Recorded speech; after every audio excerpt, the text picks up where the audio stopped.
is a better life, a life of love and understanding.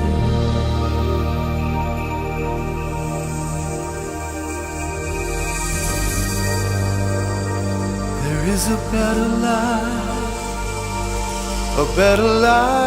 than what's seen. Bom dia a todos que nos acompanham na nossa meditação diária. Hoje eu quero pensar sobre perguntas inquietantes. Muitos imaginam que a Bíblia é um livro de respostas, mas na verdade creio que ela seja muito mais um livro de perguntas. Mas não um livro de perguntas qualquer. A Bíblia possui perguntas inquietantes e muitas vezes sem respostas prontas. Infelizmente, as pessoas acreditam que as perguntas só atendam ao caráter da dúvida, um aspecto necessário da indagação, seja ela motivada pela curiosidade ou pela ignorância.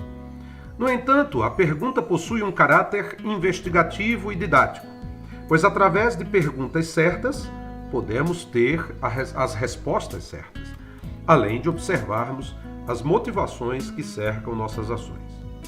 Deus faz perguntas incríveis que ecoam até hoje. No Éden, Deus perguntou a Adão, que se escondia entre as folhagens: quem te mostrou que estavas nu? Mais do que uma preocupação moral, Deus estava investigando o sentimento de culpa do homem. À mulher, Deus perguntou: que foi que fizeste? É claro que Deus sabia da ação de Eva, mas a pergunta visa mostrar que a ação dela não passou despercebida. Essas duas perguntas mostram claramente como Deus vai exatamente ao ponto nevrálgico e como nós não sabemos responder às questões que importam. Diante da pergunta do Senhor, Adão respondeu: a mulher que me deste, deu-me da árvore e eu a comi. Essa não foi a melhor resposta, pois Deus não perguntou por que ele comeu do fruto, pois Deus sabia que aquilo era causa da desobediência ao mandamento. Mas quem mostrou que ele estava nu? A nudez implica em vergonha pública e moral, de modo que Deus deseja saber como Adão chegou à conclusão de que não poderia estar na presença do Senhor daquela forma.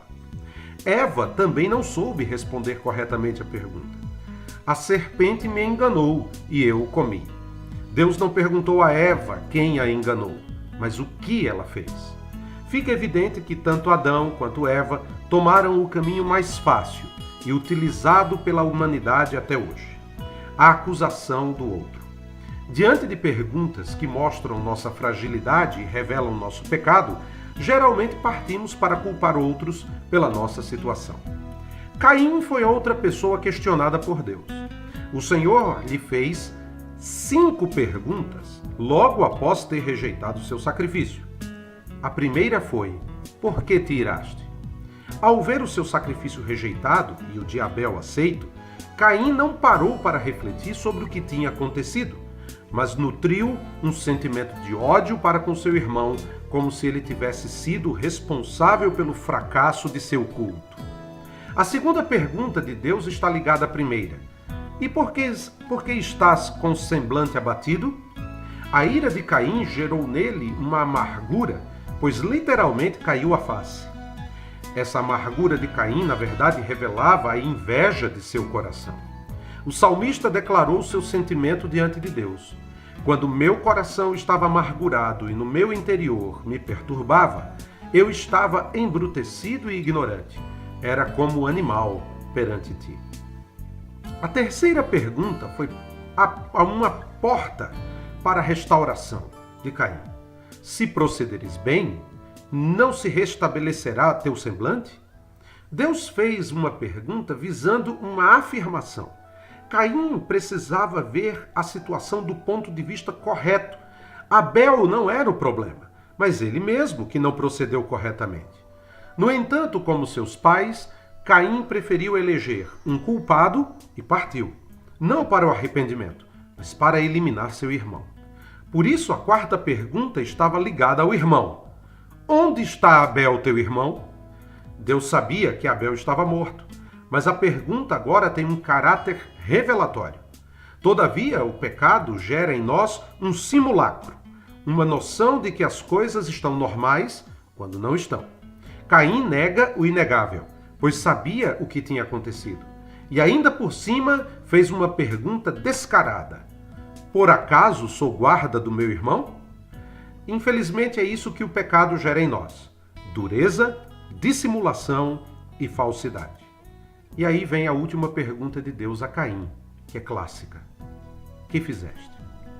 Essa pergunta não necessita de resposta, pois quem está sendo questionado sabe muito bem o que aconteceu. Observando a Bíblia com atenção, veremos que Deus tem mais perguntas que respostas. Jó fez muitas perguntas a Deus, que respondeu com outras perguntas, mais sérias e importantes. O Senhor sempre tem algo a nos questionar, mas Ele não o faz para nos humilhar ou nos destruir. A intenção do Senhor é sempre abrir os nossos olhos à verdade, que muitas vezes insistimos de forma insensata não querer ver. Assim como Adão, Eva e Caim, temos respostas prontas e pré-fabricadas para questões que não precisam ser respondidas, apenas refletidas. Que diante das perguntas inquietantes de Deus, possamos simplesmente ouvir e pensar sobre o que Ele deseja nos ensinar. Tenha você um ótimo dia, para a glória de Deus.